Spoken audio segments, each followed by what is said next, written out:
مزاحیہ چیز یہ ہے کہ جب میرا بیٹا پیدا ہوا تو پہلی چیز جو میں نے ڈاکٹر سے پوچھی وہ یہ کہ کیا اس کے تمام 5 انگلیاں ہیں، اور اس نے کہا جی جی جی یہ بالکل ٹھیک ہے، اور مجھے سکون ہوا۔ میں نے امید کی تھی کہ تابکاری نے بچے کو اثر انداز نہ کیا ہو۔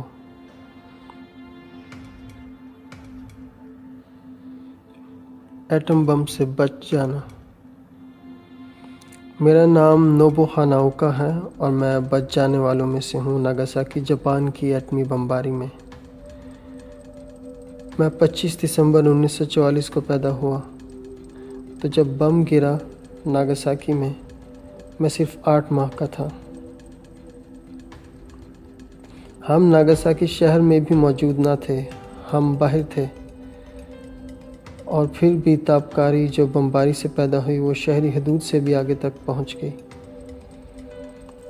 3 طریقے ہیں جن سے ایٹمی بم آپ کو مار سکتا ہے۔ پہلا دھماکہ ہے، ابتدائی دھماکہ۔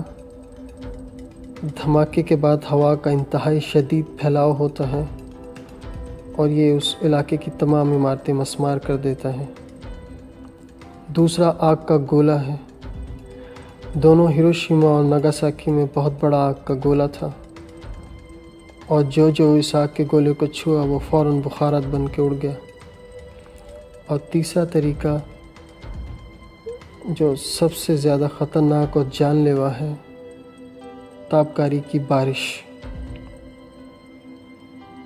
تابکاری کی بارش تھی وہ جس نے ہمارے خاندان والوں کو مارنا شروع کیا۔ جہاں تک مجھے یاد پڑتا ہے، دونوں میری ماں اور میری بہن بیمار بستر پر پڑی تھیں۔ ان کا رنگ زرد پڑ گیا تھا، اور جب میں 6 سال کا ہوا وہ دونوں فوت ہو گئیں۔ جب میری بہن فوت ہوئی، میں نے اس کی ڈاکٹر کو ہمارے باپ سے یہ کہتے سنا کہ میں اپنی 10ویں سالگرہ نہیں دیکھ پاؤں گا، تو مجھے پتہ تھا کہ میں زیادہ دیر تک زندہ نہیں رہ سکوں گا۔ مجھے ہمیشہ اپنی صحت کی فکر رہتی تھی۔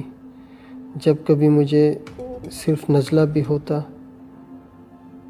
تو میں صاف صاف یہ سمجھتا کہ میری زندگی کا خاتمہ ہے۔ میرا وہ معاملہ بھی تھا جس سے یہ بچ جانے والوں کا قصور کہتے ہیں۔ مطلب کیوں میری بہن اور میری ماں، جو کہ بہت اچھے لوگ تھے، خوبصورت اور ذہین اور نرم مزاج،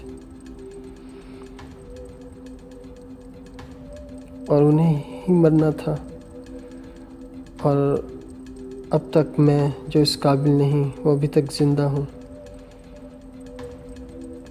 یہ ایک ایسا ہتھیار ہے جو نہ صرف مارتا ہے بلکہ بغیر کسی امتیاز کے مارتا ہے۔ یہ آہستہ اور تکلیف دے کر مارتا ہے، اور یہ ہونے کی ہرگز اجازت نہیں ہونی چاہیے اس روئے زمین پر۔ اگر امریکہ پر تابکاری ہتھیاروں کا حملہ کیا جاتا ہے تو لاکھوں افراد مر جائیں گے۔ اگر شمالی کوریا پہ حملہ کیا جاتا ہے تو کوریا اور جاپان اور چائنا کا کچھ حصہ متاثر ہوگا، حتیٰ کہ روس بھی متاثر ہوگا۔ میں چاہتا ہوں تمام قومیں اکٹھی ہوں اور ایک ایسا راستہ تلاش کریں جس سے جوہری ہتھیار مکمل طور پر تلف ہو جائیں۔